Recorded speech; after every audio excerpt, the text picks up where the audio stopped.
ধন্যবাদ এবং স্বাগত জানাই আরেকটি ভিডিওতে। আজকে এই ভিডিওর মাধ্যমে কথা বলবো ওসিডির কি স্থায়ীভাবে চিকিৎসা নেওয়া সম্ভব। প্রশ্নের উত্তরটি আমি প্রথমেই বলবো, হ্যাঁ, আপনারা স্থায়ীভাবে চিকিৎসা নিতে পারেন।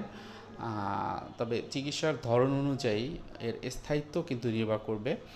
সাথে সাথে আপনার বর্তমানে যে অবস্থা বা কোন কন্ডিশনে আপনি একজন প্রফেশনালের কাছে যাচ্ছেন সেটিও কিন্তু অনেকাংশে নির্ভর করবে। তো দেখা যায় যে এই যে ওসিডির যে সিমটমগুলো যদি আমরা তিন ধরনের ধরন হিসেবে আমরা নেই, একটা হলো মাইল্ড, মডারেট এবং সিভিয়ার।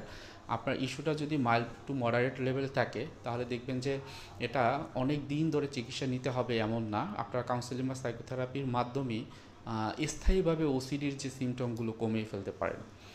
সাথে সাথে আপনার যেটি দরকার হবে যে যদি খুব সিভিয়ার থাকে সেই ক্ষেত্রে আপনার স্থায়ী যে সমাধান যদি চান সেক্ষেত্রে আপনার সাইকিয়াট্রিক মেডিসিন দরকার হবে। এখন এই যে ট্রিটমেন্ট প্রসেসের কথা বলেছি, যে দুই ধরনের ট্রিটমেন্ট আপনারা পেতে পারেন একজন সাইকিয়াট্রিস্ট এবং সাইকোলজিস্ট বা কাউন্সেলিং সাইকোলজিস্টের কাছ থেকে। এখন যারা কাউন্সেলিং সাইকোলজি প্র্যাকটিস করে, আপনি যদি স্থায়ী যে চিকিৎসা পদ্ধতির কথা খুঁজছেন বা জানতে চাচ্ছেন, সেক্ষেত্রে এখানে যে জিনিসটি অনেকে হলো শুধুমাত্র সিবিটি প্র্যাকটিস করে, কগনিটিভ বিহেভিয়ার থেরাপি। কিন্তু আমরা যারা প্রফেশনালের কাজ করি শুধুমাত্র সিবিটি বা কগনিটিভ বিহেভিয়ার থেরাপির উপর বেস করেই কিন্তু ওসিডির চিকিৎসাটা করতে পারি না, কারণ এটা হলো সংকীর্ণ করে ফেলে। ওসিডির সিমটম যাদের ভিতরে থাকে দেখা যায় যে এক একজনের এক এক রকমের সিমটম নিয়ে তারা চলে আসে।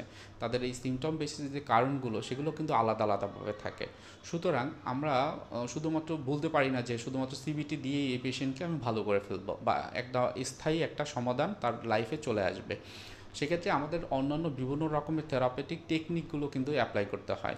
যেমন কগনিটিভ বিহেভিয়ার থেরাপিতে ইআরপি বা এক্সপোজার রেসপন্স প্রিভেনশন থেরাপিটি খুব ভালো কাজ করে, যেখানে একজন ক্লায়েন্ট যেমন তার বিহেভিয়ারাল যে এক্সারসাইজটা সেটি করতে পারে, সাথে সাথে তার কগনিটিভ যে এক্সারসাইজ সেটাও করতে পারে। তো এটা হচ্ছে যে একটা থেরাপিউটিক টেকনিক যেটি হলো যে হয়তো ওই সময়টার জন্য ভালো কাজ করবে এবং পরবর্তীতেও সে যখন এই টেকনিকগুলো ব্যবহার করবে তার এই সিমটমগুলো আসবে না। কিন্তু স্থায়ী সমাধানের জন্য আপনাকে কিন্তু কাউন্সেলিংটা করাতে হবে। এবং কাউন্সেলিং হচ্ছে এমন একটা ওয়ে বা একটা আমরা বলি প্রফেশনাল রিলেশনশিপ, যেখানে যেই ব্যক্তি ওসিডি ছাড়াও যে রোগটা নিয়ে আসুক না কেন, মানসিক রোগের যে ধরনগুলো নিয়ে আসুক না কেন, তার ধরনগুলো অ্যাসেসমেন্ট করা বা ডায়াগনোসিস করা, তার অনুভূতিগুলো ডায়াগনোসিস করা, অনুভূতির ইন্টেন্সিটি বা তীব্রতা কতটুকু সেটি ডায়াগনোসিস করা, সাথে সাথে কতদিন ধরে সেই সাফার করছে এই প্রবলেমগুলো, তার ভিতরে এই অনুভূতিগুলো কতদিন ধরে রয়েছে, পিছনে কারণ কী, কবে থেকে শুরু হয়েছে, এই জিনিসগুলো কাউন্সেলিংয়ের মাধ্যমে কিন্তু তাকে এক্সপ্লোর করা হয়। এবং সেই ক্ষেত্রে স্থায়ী সমাধানের ক্ষেত্রে এটাই একটা গুরুত্বপূর্ণ যে আপনাকে প্রথমে কাউন্সেলিং করানো, হয়তো বা 3টা বা 5টা সেশন পরে আপনার যে সিবিটি বা অন্যান্য থেরাপিউটিক যে টেকনিকগুলো রয়েছে সেইগুলো আপনাকে অ্যাপ্লাই করবে। এবং যদি খুব বেশি সিভিয়ার হয় সেক্ষেত্রে আপনার কিন্তু এই যে মেডিসিন ট্রিটমেন্ট যা হচ্ছে যে একজন সাইকাটিস্ট সে কিন্তু দিয়ে থাকবেন। সুতরাং এর মাধ্যমেই আপনি কিন্তু অল্প সময়ের ভিতরে একটা দীর্ঘস্থায়ী কিন্তু সমাধান আপনি পেয়ে যেতে পারেন। তো এই কষ্টটা আপনার ভিতরে না রেখে আমি বলবো একজন প্রফেশনাল হেল্প নেন এবং একটা না একজন কাউন্সিলিং সাইকোলজিস্টের কাছে 3টা বা 4টা সেশন নেন। সাথে সাথে এই 1 মাস হচ্ছে একজন সাইকিয়াট্রিক যে মেডিসিন সেটা কন্টিনিউ করেন। দেখবেন এই 1 মাসের ভিতরেই আপনার একটা পরিবর্তন চলে আসবে এবং 3 থেকে 6 মাসের ভিতরে দেখবেন আপনার যে সিমটমগুলো আপনি যদি ইভ্যালুয়েট করেন দেখবেন আগের থেকে অনেকাংশে কমে যাবে। এবং আমার পেশেন্টের ক্ষেত্রে আমি দেখেছি যে 80 থেকে 90% তারা কিন্তু 3 মাসের যে সিমটমগুলো 3 মাসের ভিতরেই তারা কিন্তু পজিটিভ রেজাল্ট বলেছে। এবং তারা বলেছে এখন যেগুলো হয় সেগুলো আসলে আমি কন্ট্রোল করতে পারি, খুব বেশি প্রবলেম তৈরি হয় না।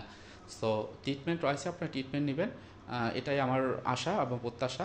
সাথে সাথে আমি বলবো যে কোনো ধরনের প্রশ্ন থাকলে ওসিডি রিলেটেড বা অন্যান্য যে কোনো বিষয় মানসিক সমস্যা আপনি কমেন্ট করবেন, আমাকে জানাবেন। আপনি যদি নতুন হয়ে থাকেন আমার ভিডিওটি দেখেন সেক্ষেত্রে সাবস্ক্রাইব করবেন এবং এটি বন্ধুদের মধ্যে শেয়ার করবেন, তাহলে তারাও ইন্সপায়ার্ড হবে। সাথে সাথে এটা একটা উপকারও হলো তাদের ক্ষেত্রে যে তারা অনেক ক্ষেত্রেই তারা কিন্তু সঠিক যে পরামর্শ বা গাইডলাইন কিন্তু তারা পায় না। তো আপনার হয়তো বা এই শেয়ারিং বা সাবস্ক্রাইবের মাধ্যমেই হয়তো বা তারা কিন্তু নতুন নতুন তথ্য পাবে বলে আমি আশা রাখি। সবাই ভালো থাকবেন, সুস্থ থাকবেন। আসসালামু আলাইকুম।